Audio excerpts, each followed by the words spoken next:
नमस्कार, देशोन्नती संपादकीय मध्ये मी ऐश्वर्या शिंदे आपलं स्वागत करते।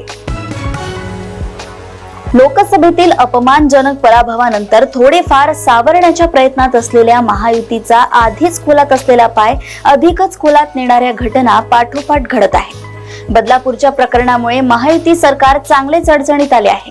पोलिसांनी आणि शाळा व्यवस्थापनाने आपली जबाबदारी योग्यरित्या पार पाडली नाही हे आता उघड झालंय। पोलिसांच्या कुचराईचे स्पष्टीकरण देणे गृह खाते सांभाळणाऱ्या फडणवीसांना जड जात आहे। मुख्यमंत्री आणि सगळे सरकार लाडक्या बहिणींचा उदो करत असताना लाडक्या भाच्यांवर होणाऱ्या अत्याचारांमुळे वातावरण सरकारच्या विरोधात तापले आहे। विरोधक या सगळ्याचा अगदी अचूक वापर करत आहे। लाडक्या बहिणींचे ठीक आहे, परंतु शेतात राबणाऱ्या लाडक्या भाऊजींचे काय, असे तिखट प्रश्न उपस्थित केले जात आहेत। सोयाबीनच्या भावाचा मुद्दा यावेळी महायुती सरकारला कांद्याप्रमाणे रडवणार असल्याचे दिसतंय। हे सगळं कमी की काय म्हणून परवा शिवाजी महाराजांचा पुतळा कोसळण्याची घटना घडली। त्यावरून राज्य सरकारच्या भ्रष्टाचारावर विरोधक निशाणा साधू लागले।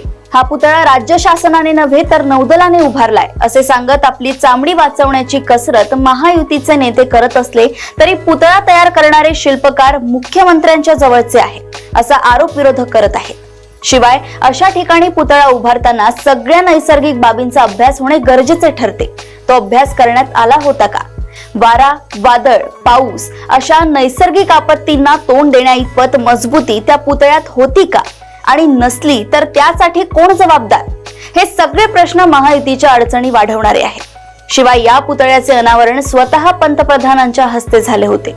पंतप्रधानांनी अनावरण केलेला पुतळा 8च महिन्यात कोणतेही मोठे वादळ वगैरे आलेले नसताना धराशायी होत असेल तर हा संपूर्ण प्रकल्प किती बेजबाबदारपणे पूर्ण करण्यात आला हे स्पष्टच होत आहे। अजून चांगला भव्य पुतळा उभारण्यासाठी कदाचित हा शिवरायांनीच दिलेला संकेत असावा असले बिनडोक तर्क जेव्हा महायुतीचे मंत्री मांडतात तेव्हा मात्र या बुडणाऱ्यांचे पाय अधिकच खोलात जात असल्याचे वेगळं सांगण्याची गरज नाही।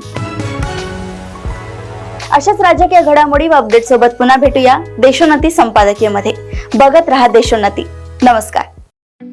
ठळक घडामोडींसाठी देशोन्नती न्यूज चॅनलला सबस्क्राइब करा आणि बेल आयकॉन प्रेस करा।